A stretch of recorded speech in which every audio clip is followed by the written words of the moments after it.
지역 행보를 이어가고 있는 국민의힘의 한동훈 비대위원장이 오늘은 이재명 대표의 지역구인 인천 계양구를 갑니다. 인천시당 신년 인사회에 참석하는데요. 이 자리에 험지 출마를 예고했던 원희룡 전 장관이 동행을 하는데 어떤 메시지가 나올지 주목되고 있습니다.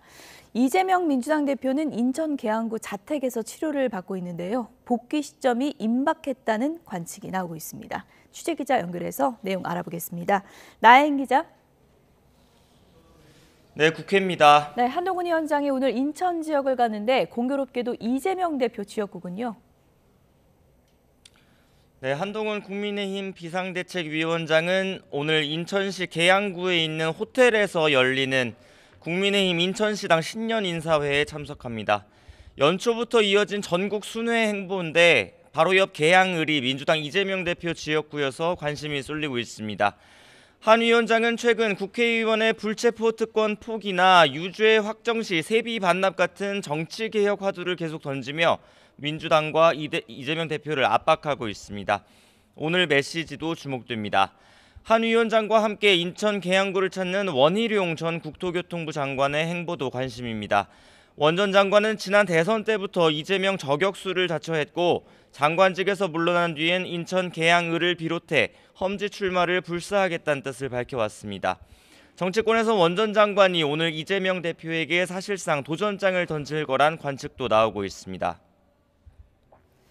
네, 민주당 얘기도 좀 해보죠. 공천 작업을 포함해서 당 현안이 산적한 상황인데 지금 이재명 대표 복귀 시점은 정해진 건가요? 네, 인천 계양구 자택에서 치료 중인 이재명 대표는 건강이 많이 나아진 것으로 전해졌습니다. 이 대표 측 핵심 관계자는 YTN과 통화에서 복귀가 초읽기에 들어갔다고 보는 분이 많다며 이르면 이번 주 복귀 가능성을 내비쳤습니다. 총선이 다가올수록 커지는 당내 분열 양상에 복귀 첫 일성도 고심할 수밖에 없습니다. 당 차원의 예비 후보 적격성 심사부터 불거진 공천 잡음을 줄이고 다수당 대표로서 비례대표 선거제 협상을 위한 당론을 정해야 하는 숙제도 안고 있습니다. 여당은 위성정당 난립을 막기 위해 병립형으로 돌아가자고 요구하고 있지만 소수 정당의 다양한 목소리를 의회 정치에 담아내려면 준영동형 비례제를 유지해야 한다는 야권의 목소리가 적지 않습니다. 여기에 본인의 재판까지 복귀를 앞둔 이 대표 앞에는 벌써 현안이 산적한 모습입니다. 네, 여야 모두 지금 공천 작업 서두르고 있는데 오늘은 어떤 일정이 있습니까? 네, 국민의힘 공천관리위원회는 오늘 첫 회의를 열고 공천 일정과 방식을 본격 논의합니다. 당내에선 지역별로 경선 규칙을 다르게 적용하는 방안이 아이디어 차원에서 오가고 있습니다.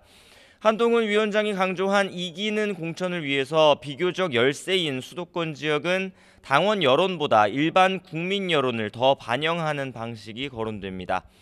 당 핵심 관계자는 아침 YTN과 통화에서 같은 수도권이라도 강세와 열세, 경합 등 세부 지역별 판세는 다를 수밖에 없어서 일괄적으로 정할 문제는 아니라고 확대 해석을 경계했습니다. 민주당은 일단 불출마를 선언한 현역 의원 지역구를 비롯해 전략지역 17곳을 지정하며 나머지 지역의 후보자를 모집하고 있습니다. 추가 불출마나 선거구 획정 여부에 따라서 앞으로 전략지역구는 더 늘어날 가능성이 큽니다. 당내에선 경선 과정에서 불이익이 큰 현역 의원 평가 하위 20% 명단에 촉각을 곤두세우는 기류가 감지되고 있습니다. 민주당을 떠난 이낙연 전 대표는 오늘 자신이 추진하는 신당 가칭 새로운 미래의 창당 발기인 대회를 엽니다. 이 전 대표는 같은 민주당 출신 현역 의원 3명이 주도하는 미래대연합을 고리로 이준석 전 대표가 이끄는 개혁신당과의 빅텐트 논의까지 계속 이어간다는 계획입니다.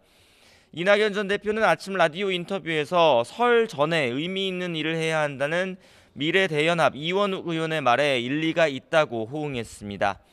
또 떴다 방식 합당은 없다고 온도차를 보이는 이준석 전 대표를 향해선 타협이나 조정이 불가능한 일은 없다고 생각한다며 계속 손을 내미는 모습입니다.